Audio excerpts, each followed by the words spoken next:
लगातार हमारी विशेष कवरेज जारी है क्योंकि संसद का इस वक्त शीतकालीन सत्र चल रहा है और सबसे बड़ा मुद्दा है एसआईआर का, जो विपक्ष उठा रहा है और एसआईआर के मुद्दे पर लगातार हंगामा विपक्ष की तरफ से किया जा रहा है। लेकिन बड़ी बात यह है कि टीएमसी ने आज जो इंडिया ब्लॉक की बैठक एसआईआर को लेकर हो रही थी उससे दूरी बना ली है। बड़ी खबर आज की यह है कि इंडिया ब्लॉक जो एसआईआर का मुद्दा लगातार उठा रहा है उसमें एकजुट नजर नहीं आ रहा है, एकमत नजर नहीं आ रहा है। सब एसआईआर के खिलाफ तो बोल रहे हैं लेकिन एक साथ एक बैठक में नहीं बैठ रहे हैं। बैठक में टीएमसी का कोई भी सांसद या लीडर नहीं पहुंचा था। राहुल गांधी और मल्लिकार्जुन खड़गे समेत इंडिया ब्लॉक के कई नेता मौजूद थे लेकिन टीएमसी के नेता शामिल नहीं हुए। बंगाल चुनाव से पहले इंडिया गठबंधन में फूट नजर आ रही है। इसे लेकर बीजेपी ने विपक्ष पर जोरदार अटैक किया है। केंद्रीय मंत्री सुकांत मजूमदार ने कहा कि इंडिया गठबंधन का ना नाव है ना है मांझी। गठबंधन जो है, इंडी गठबंधन का जो रूप है वो रूप ही फ्रेजाइल रूप है, वो टिक नहीं सकता। तो ये मैंने पहले भी बोल चुका हूँ कि ऐसा नाव है जिसका ना कोई माझी है, ना कोई प्लानिंग है कहाँ जाना है, ना नेविगेशन सिस्टम है। तो तूफान में घूम रहे हैं और इस मोदी तूफान में ऐसे बिना माझी के और राहुल गांधी जैसे माझी की नाव की हालत जो हो सकती है वही होने वाला है। एसआईआर को लेकर ऑपोजिशन बोल रहा है अगर एसआईआर पे डिस्कशन नहीं हुआ तो हम लोग हाउस नहीं चलने देंगे। देखिए डिस्कशन क्या से होता है आप लोगों को पता है। बीएससी बैठती है आदरणीय स्पीकर साहब के अध्यक्षता में, वहाँ पे जाके डिस्कशन होके तय होता है। ये तो जमींदारी नहीं है किसी की ना, सब मिलके बात करेंगे, बात करके जो तय होगा उसमें वो तो वो होगा। तो आज सबकी नजर इसी बात पर लेकर थी कि इंडिया ब्लॉक अगर एसआईआर का मुद्दा उठा रहा है तो एसआईआर के मुद्दे पर एकजुट क्यों नहीं है। क्या बंगाल में एकला चलो दीदी अब करने जा रही हैं? क्या बंगाल में अपनी राहें दीदी ने अलग कर ली हैं? ये सबसे बड़ा सवाल है। राहुल गांधी भी इस वक्त आपको तस्वीरों में नजर आ रहे होंगे। संसद का शीतकालीन सत्र जिसकी शुरुआत आज हुई है और आज ही के दिन जबरदस्त हंगामा देखने को मिला है। लोकसभा की कार्यवाही चल नहीं पाई क्योंकि विपक्ष हंगामा कर रहा था, नारेबाजी कर रहा था। विपक्ष का आरोप यह है कि एसआईआर के बहाने वोट काटने का काम किया जा रहा है। आज सुबह ही पीएम मोदी ने नसीहत दी और ये कहा था कि सकारात्मक राजनीति होनी चाहिए। ये कहा था ड्रामा नहीं डिलीवरी होनी चाहिए।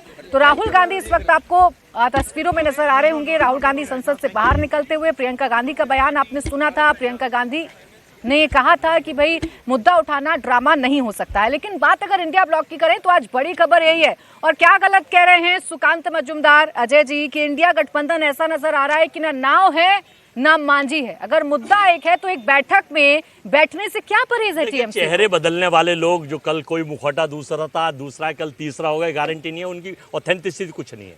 लेकिन हमारे यहाँ इंडिया गठबंधन की हमारी रणनीति है। देखिए चैनल की रणनीति आप तय करती हैं, हमने ये रणनीति तय करी है कि किसको बैठक में रहना है या किसको नहीं रहना। एकजुटता में कोई दिक्कत नहीं है। एसआईआर के मुद्दे पर एक बीएलओ ने अभी नोएडा में, जहां पर कलेक्टर जानी पहचानी है, पूरा देश जानता है। पहले रणनीति समझाइए अजय जी, पहले मुझे रणनीति बताने जा रहा हूँ। हाँ। एक बीएलओ ने सुसाइड अलग अलग बैठने की रणनीति बताइए तो लीजिए, वही तो बता रहा हूँ, उसका तो सुन लीजिए। और उसका स्टेटमेंट देश के सारे अखबारों में है कि एसआईआर का मेरे ऊपर दबाव था और मुझे ये कुछ अलग करने की कह रहे थे, लिहाजा मैं सुसाइड कर रहा हूँ। तो ये लोग अखबार भी पढ़ा करिए कि कैसे सुसाइड कर रहे हैं, तो उदाहरण दे रहे हैं। अलग अलग रणनीति ये है हमारी कि हम चाहते हैं देश में, हमें एसआईआर से कोई दिक्कत नहीं है। अभी भाजपा जनता पार्टी के अंतर्राष्ट्रीय प्रवक्ता जल थल वायु तीनों जगह रहते हैं, वो कह रहे थे कि साहब 2004 से लेकर और 19 तक 6 बार एसआईआर हुआ है। अरे भैया 3 और 4 में भी आईआर हुआ था, एसआईआर नहीं हुआ। एक बार भी एसआईआर नहीं हुआ, एसआईआर अब हुआ है। अजय जी इधर उधर की बात नहीं करते ना। अभी आप रणनीति समझा रहे थे,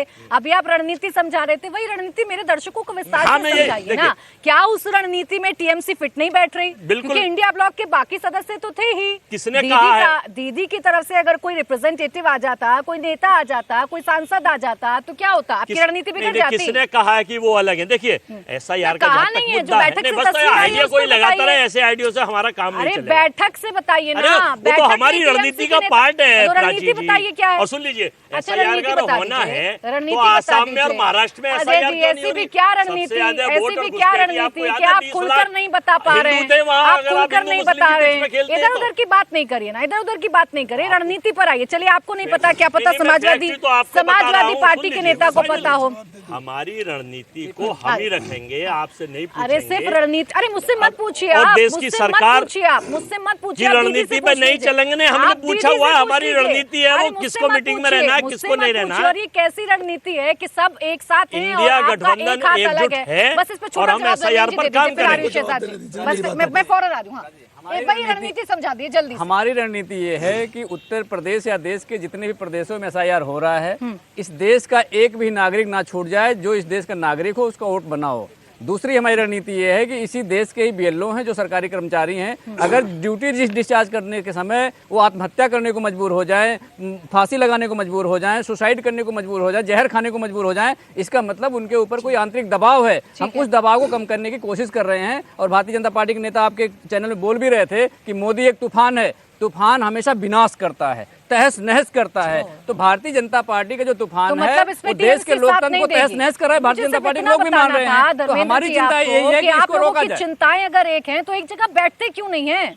चिंताएं एक हैं, एसआईआर का मुद्दा आप उठाना चाह रहे हैं, इकलौते समाजवादी पार्टी उठाएगी, इकलौती कांग्रेस उठाएगी, या सब मिलकर उठाएंगे? ज्यादा ठीक नया केस रहेगा। दर्ज करा दे। प्राची जी हमारे साथ, मैंने कहा नहीं, अजीत पवार भारतीय जनता पार्टी के सहयोगी हैं, एनडीए के सहयोगी, उन्होंने चिंता जाहिर करी है कि एसआईआर के माध्यम से भारतीय जनता पार्टी जिन वार्डों में नहीं जीत रही है उन वार्डों में दूसरे वार्ड से वोटर भेजकर जीत लेती है। ये चिंता है, तो हम तो रणनीति बना ही रहे हैं। मैं जवाब भाई उनकी रणनीति का हिस्सा है। ऐसा है, ना मांझी ना पतवार, बाहर से दोस्ती अंदर से वार। मैं इनसे सिर्फ इतना पूछना चाहता हूँ, मैं उनकी बातों को आगे ले जाता हूँ। ममता बनर्जी मीटिंग में नहीं, छोड़ दीजिए। ममता बनर्जी के नेता ये क्यों बोल रहे कि राहुल यूजलेस है? भाई बिहार में एसआईआर की वजह से हारे ना, वो तो बोल रही है कि एसआईआर नहीं, राहुल की वजह से हारे। रविदास मल्होत्रा जानते ही होंगे कौन है, वो बोल रहे राहुल को हटाओ, पनौती है, नहीं चाहिए। अरे क्यों बोल रहे हो फिर? तीसरी बात, आखिरी बात, अभी इन्होंने कहा 10 सेकंड सुने भाई, भाई अजय जी मेरी आवाज ठीक है, प्लीज रिक्वेस्ट कर। अजय जी ने बोला, मैं अजय जी आपसे रिक्वेस्ट कर रहा हूँ। आरएसएस क्या कहते हैं? अजय जी, राजनाथ सिंह साहब क्या कह रहे हैं? और गडकरी साहब क्या कह रहे हैं? सब पर बोलेंगे और बीच में बोलेंगे। इसलिए मैं बीच में बोल रहा था कि मुझे बोलने का अवसर दीजिए, मुझे पता है इनकी बात। देखिए इन्होंने कहा कि ईसीआई जवाब नहीं देता। ईसीआई छोड़िए, महाराष्ट्र पर सुप्रीम कोर्ट ने जवाब दिया, वोट चोरी नहीं हुई, मानते हैं क्या? ईवीएम पर 40 बार सुप्रीम कोर्ट हाईकोर्ट का फैसला आया, मानते हैं क्या? हरियाणा में हुड्डा जी के खिलाफ कुमारी शैलजा ने बोला कि अंदरूनी कारण से आ रहे, मानते क्या? समीक्षा बैठक में गोली के बात आ गई भाई, सुन लीजिए। इंटरनल डेमोक्रेसी है, आपकी तरह तानाशाही नहीं है, अधिनायक बात नहीं है। हमारे यहाँ नेता अजय जी मेरी आवाज ठीक नहीं है, मेरी तबियत ठीक नहीं है, मैं रिक्वेस्ट कर रहा हूँ आपसे, इंसानियत का तो तकाजा दिखाइए भाई। और आखिरी बात, तारिक अनवर का एक नहीं 4 बार ट्वीट आया है, उन्होंने बयान भी दिया होगा आपके पत्रकारों को कि भाई हम लोग कृष्णा अल्लावरू ने टिकट बेचे इसलिए हारे। तो भाई टिकट चोरी हुई या वोट चोरी हुई? ठीक।